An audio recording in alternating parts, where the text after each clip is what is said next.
pre Traitors couple of videos earlier in the week. I watched the Traitors last night. Where they had left us off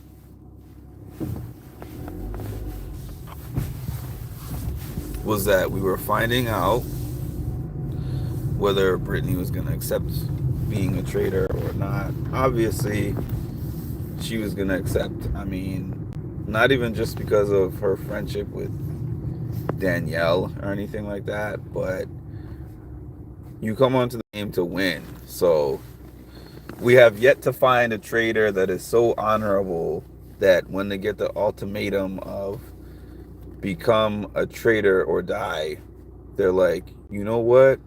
I'm so strongly convicted that I will not give up being a faithful and I'm going to leave the game. Like, I don't know if that's happened in other countries' versions of the game, but it has yet to happen in this game.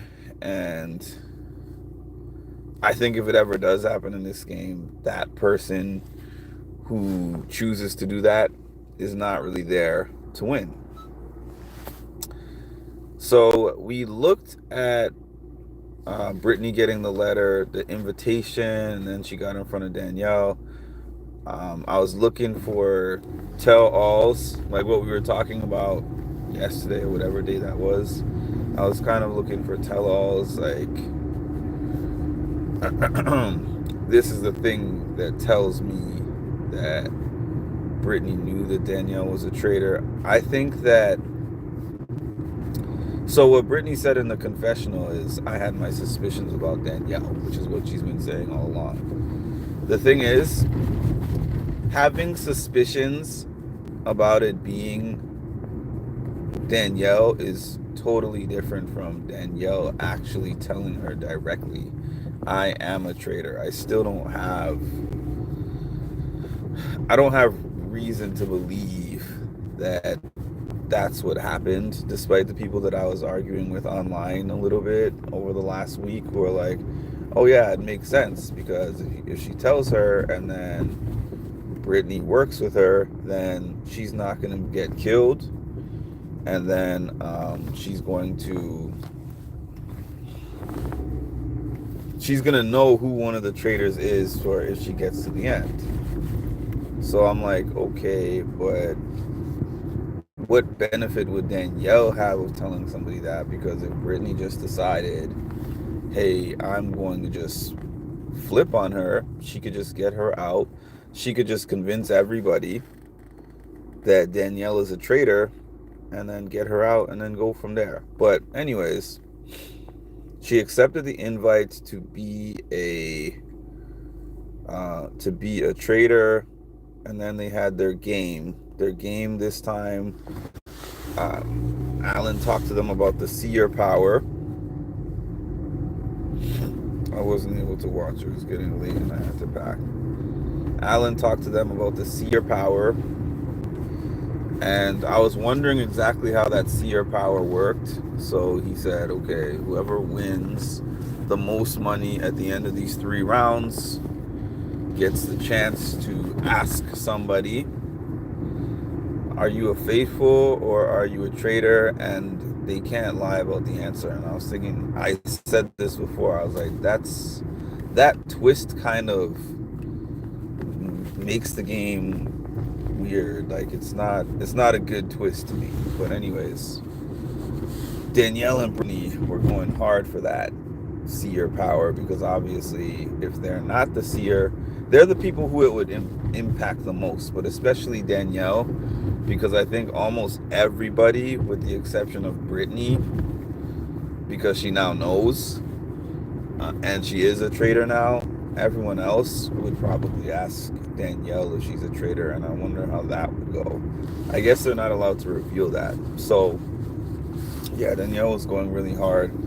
And Dylan, who kind of reminds me of, I keep forgetting this guy's name, Bergie.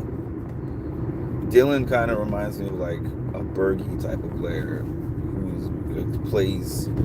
who's smart, but then also impressionable and plays heavily with his heart versus his brain.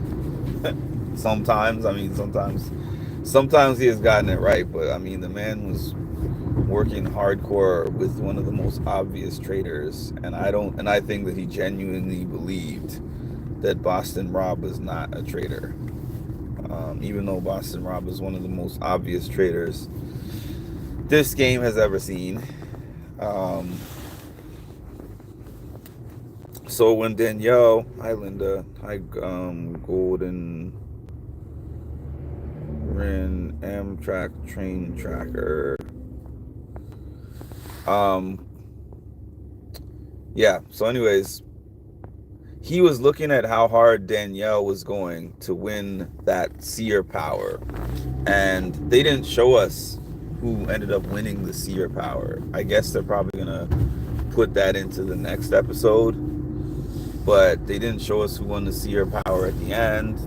And I think that if I remember correctly, Alan was like, the person who won the seer power will be revealed after the next round table.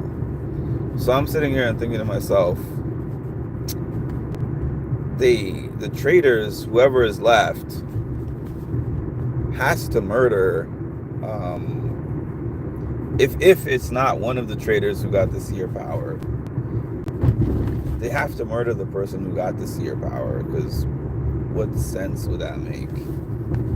Like, how could it make sense for you to keep in the person who knows that you're a traitor, and then that gives them an unfair advantage at the end of the game? Now, if they realize that nobody is admitting to getting the seer power, then I think that they would probably be like, it got into the hands of one of the traitors. They ended the episode at the round table. Of course, every single time we get to a round table and Alan is like, we are at the last vote. This vote will determine which one of you is going to be banished from my castle forever. And I'm like, what happens if it's a tie? And it had never been a tie yet. And then this time it was a tie. Somehow it was a tie between Danielle and Ivor, because Ivor wasn't even on the radar. But I guess with only 6 people left, it was just a matter of convincing at least one person to vote the same way as Brittany and Danielle. And that one person what's her name? Gwendolyn? I'm bad with names for those of you who are new here. I'm bad with names. Yeah, but so they had 3 of them that voted for 3 of them that voted for Ivor. 2 traitors were among the 3 that voted for Ivor, and 3 voted for Danielle, because Dylan doesn't trust Danielle anymore. Or maybe he didn't trust Danielle. He probably thought, I think that a few of them were thinking, okay, these are both traitors, so that's the reason why Danielle was able to get a traitor that was not even that obvious a one. Because I don't think that Caroline was an obvious traitor if you didn't know that she was a traitor. So they did a vote, and like I said, it ended up 3-3, and then after that, he was like, we're not leaving this table until a decision has been made. So I was like, okay, now we're basically like, this is like a jury. This is pretty much a jury at this point. I didn't realize that it was going to work that way. So they're on the revote, and they showed everyone's votes. Everybody stayed the same. Out of the 6 votes, okay, everybody except for Danielle and Ivor We're voting because it's just a vote now between the two of them. And basically the four people that are remaining, they're voting between which one of those two they're going to vote out. So they showed 3 of the 4 votes who all remain the same. And then the fourth vote, was Britney's vote. So they made it really dramatic, and it was just like, who did Britney change her vote? Because if Britney changed her vote, that would mean she betrayed Danielle. And they showed her facial expression, which made her look like she betrayed Danielle, but we don't know, because of course they cut it off right there. And so it was like, if Britney voted for Danielle to go, then Danielle goes, and Britney now would be the only remaining traitor. It's so tough, the position that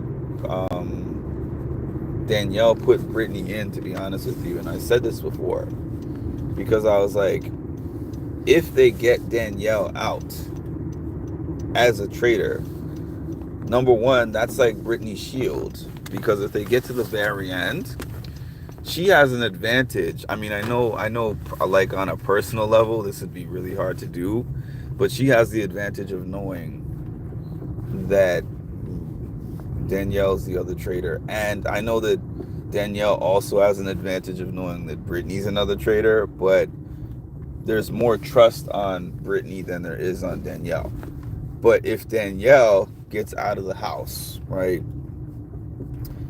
and everybody is like, there's likely 2 traitors in the house, and Danielle is one of them, and they know that they've gotten out 4 traitors before the finale, then they're probably going to be like, who would be the person that Danielle would probably recruit?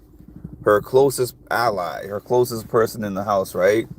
So I think they probably are already thinking that. They're probably already thinking Danielle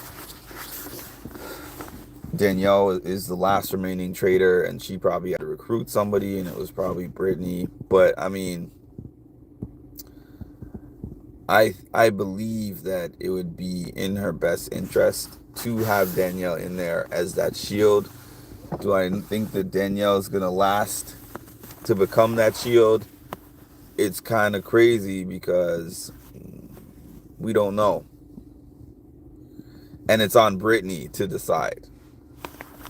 Because I don't know if she would tie the revote or if she would stand the same like everybody else and do the same vote like everybody else. So we're going to find that out next Thursday.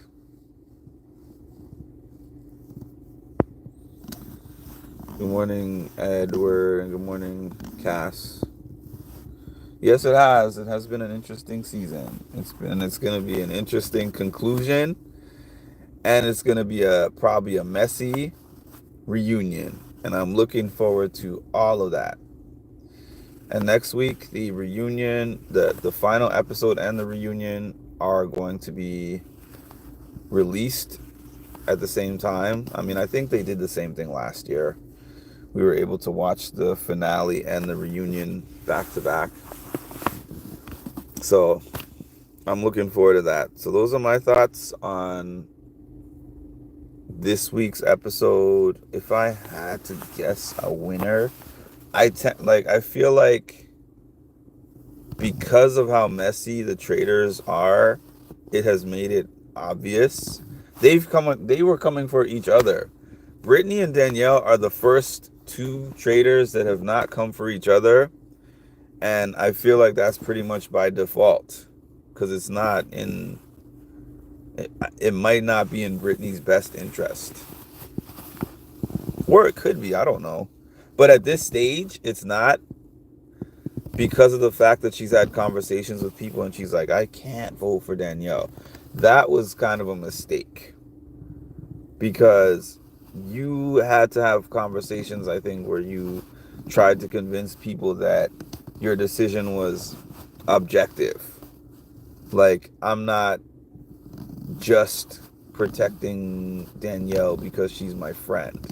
Because the fact that you said that probably makes people onto you too, in a sense. That was not strategic of her to do that.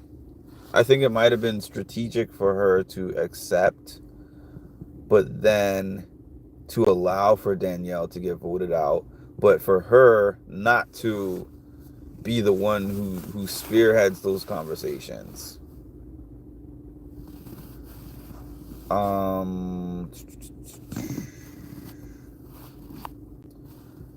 But I guess that's the part that makes it difficult when you mix like friendship. Because I think despite that whole thing they played up about Danielle feeling so betrayed on reindeer games, I mean, I'm sure she did, but I don't think that they had some real beef because of that, like that. I really think that they're friends in real life. It's definitely the messiest of the 3 seasons that I've seen.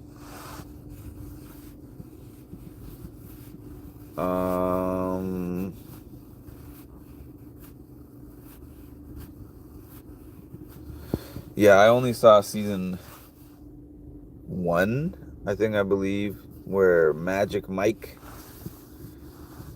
won that season. And then I think I didn't watch it again because I was so upset at Kuzi. I'm like, Kuzi! I was like, Kuzi, you should have made that move before he did. Kuzi thought she had this game in the bag.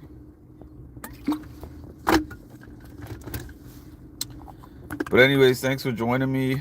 And please make sure to like, comment, and subscribe. And hit the notification bell to get notified of when I drop some more great content. Thank you all and enjoy your day.